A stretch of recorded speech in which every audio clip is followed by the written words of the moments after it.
Barat atau penyelesaian tahap pertama pada hari Senin lalu. Nantinya setelah tuntas mengevaluasi, jaksa menetapkan apakah berkas perkara yang diserahkan di Treskrim Polda Jawa Barat sudah lengkap atau berstatus P21 atau belum lengkap, sehingga harus dikembalikan lagi kepada pihak kepolisian. Dan nantinya akan dilanjutkan dengan tahap kedua, yaitu pelimpahan tersangka maupun barang bukti. Penyelesaian tahap pertama kasus dugaan penodaan agama ini membutuhkan proses berbulan-bulan. Jika dilihat dari jadwal terakhir pemeriksaan Rizik Syihab, yaitu pada tanggal 13 Februari 2017, pihak Ditreskrimum Polda Jawa Barat membutuhkan waktu 5 bulan untuk melengkapi berkas perkara atau penyelesaian tahap pertama. Ade. Ya, Nadine, lalu bagaimana kronologis kasus dugaan penodaan lambang negara yang diduga dilakukan oleh Rizik Syihab ini? Ya, kasus ini berawal dari pengaduan dari Sukmawati Soekarno Putri. Pada tanggal 27 Oktober 2016, Sukmawati sebagai Ketua Partai Nasional Indonesia atau PNI Marhainisme mengadukan kepada Barreskrim Polri atas video pidato dari Rizik Syihab yang diunggah di YouTube. Dan video ini dianggap oleh pengadu atau pelapor ini memiliki dugaan penodaan lambang dasar negara atau Pancasila. Kemudian kasus dipindah tangankan pada 22 November 2016 oleh pihak Polri kepada Kepolisian Jawa Barat atas asas locus delicti atau hukum pidana yang dilihat dari segi lokasi terjadinya perbuatan pidana. Asas ini mengacu pada video pidato Rizik Syihab yang memiliki latar belakang atau berlokasi di Gedung Sate yang terletak di ibu kota Jawa Barat, yaitu kota Bandung. Rizik Syihab lalu diperiksa untuk pertama kalinya pada 12 Januari 2017 di Polda Jawa Barat.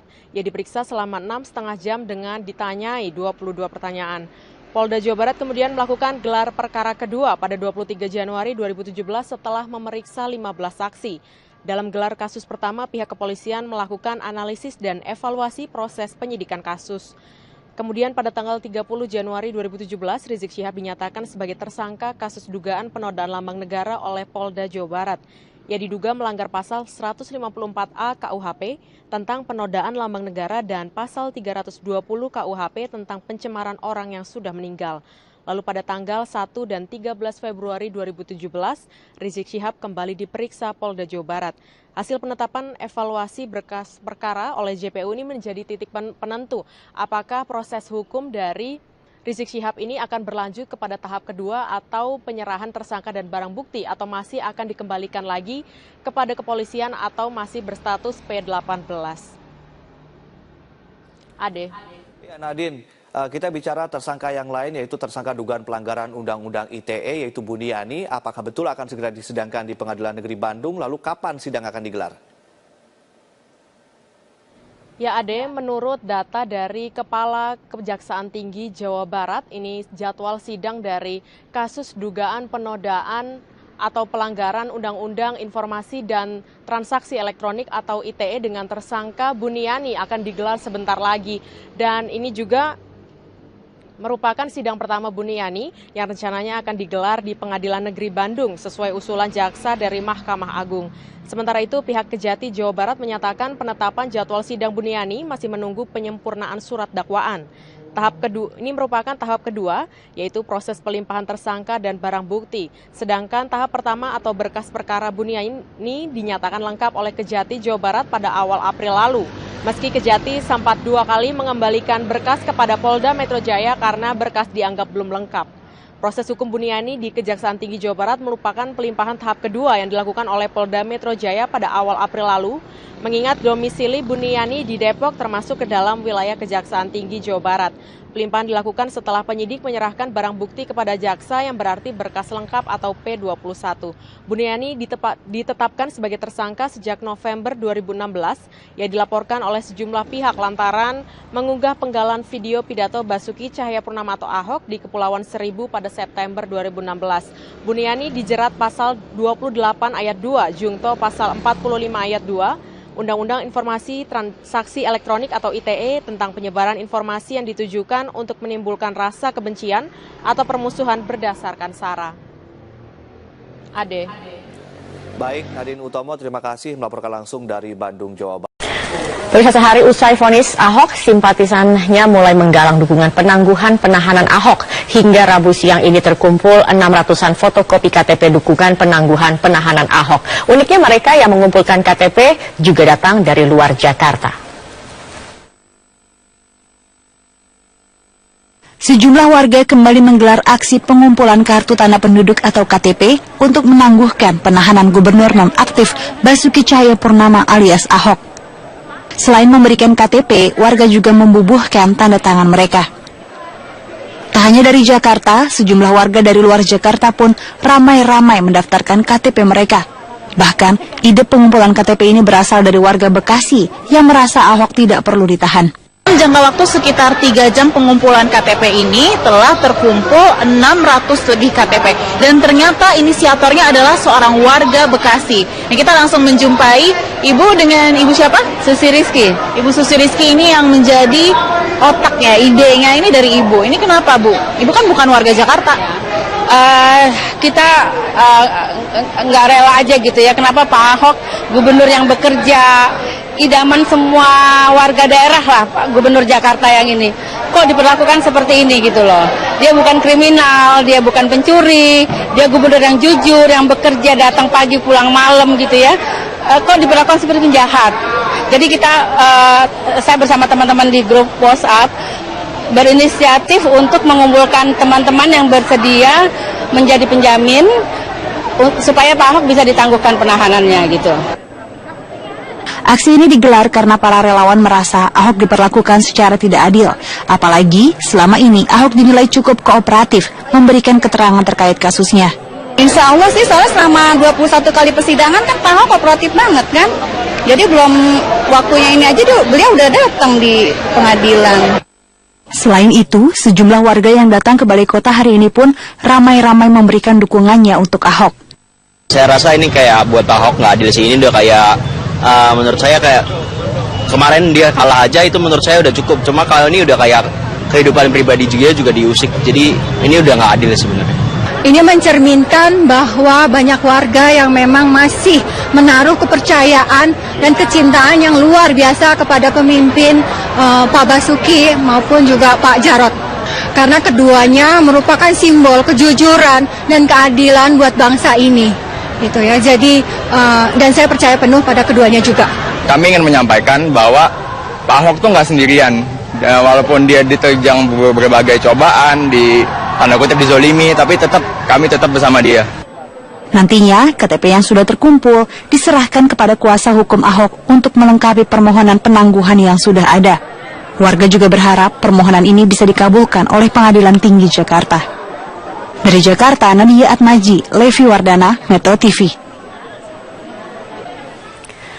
Adalah Jarod Saiful Hidayat yang awalnya menyatakan siap menjamin Ahok agar Ahok dapat menjadi tahanan luar atau tahanan kota. Kita saksikan kembali pernyataan Jarod Saiful Hidayat, partner kerja Ahok yang kini menjadi PLT Gubernur DKI Jakarta menggantikan Ahok. Mengajukan jaminan untuk penahanan, ya, untuk jaminan pada Pak Ahok, ya, supaya bisa diberikan penahanan di luar, bisa dalam bentuk penahanan kota, ya, karena saya memandang bahwa Pak Ahok sangat kooperatif, tidak menghilangkan barang bukti. Tetap kuat. Ahok dipindah ke Makobrimob Kelapa II di Depok, Jawa Barat sejak semalam. Menteri Hukum dan HAM Yasona Lauli menjelaskan pemindahan Basuki Cahayapurnama ke rumah tahanan Makobrimob ini adalah dengan mempertimbangkan masalah keamanan. Menko Yasona Lauli menjamin tidak ada perlakuan khusus terhadap Gubernur DKI Jakarta nonaktif ini terkait pemindahan Ahok ke Makobrimob. Menurut Yasona, pemindahan Ahok dari Rutan Cipinang, Jakarta Timur ke Rutan Makobrimob Depok tidak melanggar aturan. Apalagi kondisi Rutan Cipinang sendiri sudah melebihi kapasitas karena penghuninya sudah sebanyak 3.733 orang.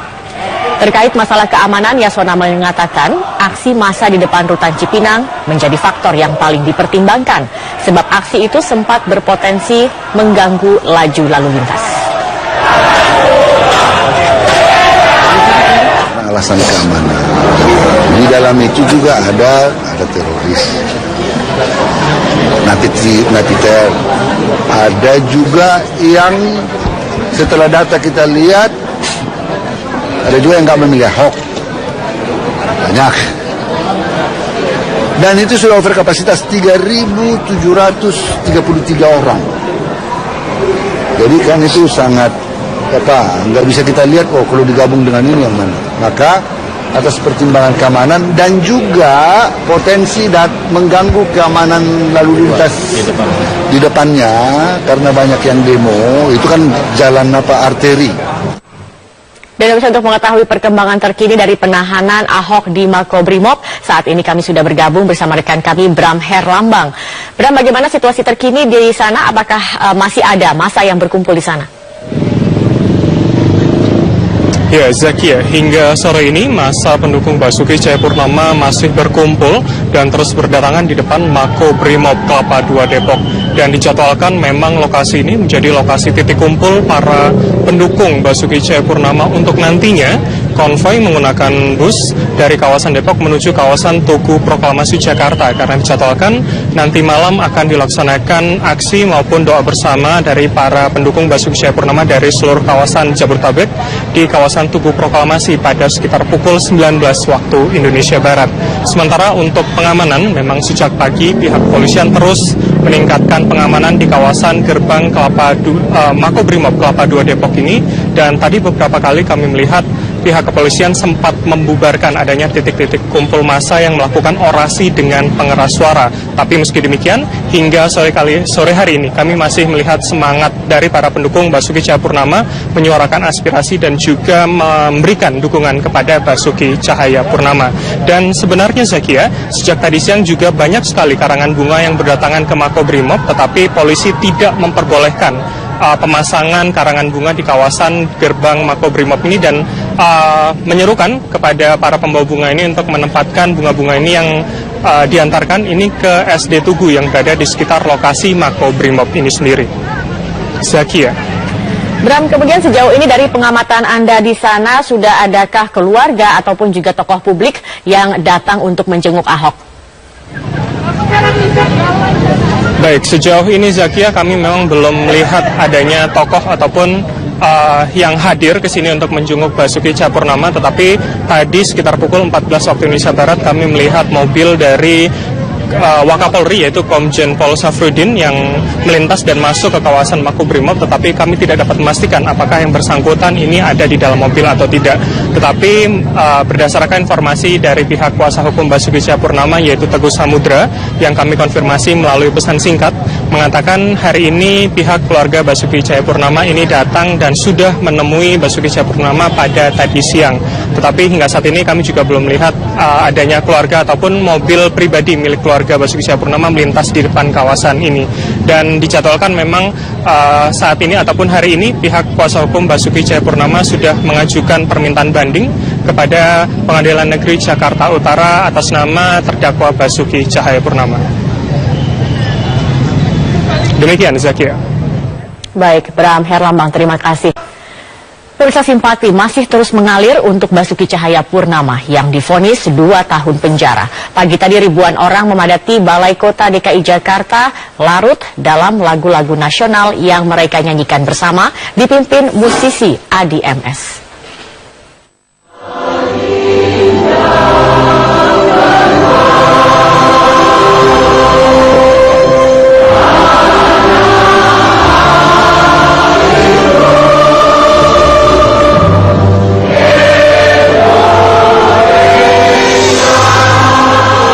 Ribuan warga dari berbagai daerah memenuhi Balai Kota Rabu pagi. Mereka menyanyikan lagu nasional dan lagu perjuangan yang dipimpin Adi MS. PLT Gubernur DKI Jakarta Jarod Saiful Hidayat pun ikut hadir bernyanyi bersama warga. Digelarnya konser kecil paduan suara ini sebagai bentuk dukungan pada Basuki Cahayapurnama atau Ahok, serta dukungan untuk mempertahankan dan menjaga negara kesatuan Republik Indonesia. Dengan aksi seperti ini, ADMS ingin mengajak seluruh masyarakat Indonesia untuk kembali bersatu dalam harmoni sebagai bangsa Indonesia yang saling menghargai dalam keberagaman, sesuai dengan semboyan Bhinneka Tunggal Ika. Ya, melalui musik lah saya ajak teman-teman yang mau menyuarakan melalui musik berbuat sesuatu dengan damai, dengan harmoni, dengan keindahan, menyuarakan satu kemauan, keinginan, kerinduan gitu, itu aja. Warga pun mengapresiasi aksi dukungan ini. Ini mencerminkan bahwa banyak warga yang memang masih menaruh kepercayaan dan kecintaan yang luar biasa kepada pemimpin Pak Basuki maupun juga Pak Jarot. Ya, tentu dengan ikut aksi ini kami ingin menyampaikan bahwa Pak Ahok tuh nggak sendirian. Walaupun dia diterjang berbagai cobaan, tanda kutip dizolimi, tapi kami tetap bersama dia. Adanya aksi seperti ini diharapkan seluruh warga Indonesia kembali bersatu dan keutuhan NKRI tetap terjaga. Pemerintah Provinsi DKI Jakarta pun berjanji akan terus menjalankan roda pemerintahan dengan maksimal. Dari Jakarta, Nadia Atmaji, Levi Wardana, Metro TV. Gubernur nonaktif DKI Jakarta Basuki Cahayapurnama telah dipindahkan dari Rutan Cipinang ke Makobrimob Kelapa II Depok. Dukungan dari simpatisan pun terus mengalir ke Makobrimob. Sejak Rabu pagi, Makobrimob Kelapa II Depok, Jawa Barat sudah mulai ramai oleh karangan bunga yang dikirimkan simpatisan Ahok. Namun pihak petugas mengimbau agar karangan bunga dipindahkan ke SD Tugu yang berlokasi tidak jauh dari Makobrimob. Pemindahan karangan bunga dilakukan demi menjaga ketertiban di depan kawasan dan tidak mengganggu arus lalu lintas yang disebabkan oleh pengendara yang melihat-lihat situasi di depan Makobrimob. Menjelang siang, para simpatisan Ahok yang berasal dari Jakarta maupun dari luar Jakarta mulai berdatangan untuk memberikan dukungan kepada Ahok. Meski tidak diizinkan untuk masuk ke dalam rutan dan bertemu Ahok, mereka tetap menyuarakan doa-doa dan dukungan untuk Ahok. Mawar putih sebagai daun bunga buke sebagai lambang harapan. Kita juga bawa tulisan-tulisan yang menyatakan perasaan kami saat ini. Ya. Kalau bisa bertemu dengan Pak Ahok, apa yang akan disampaikan? Dukungan moral ya? Dukungan moral terutama ya, dan supaya doa juga supaya beliau lebih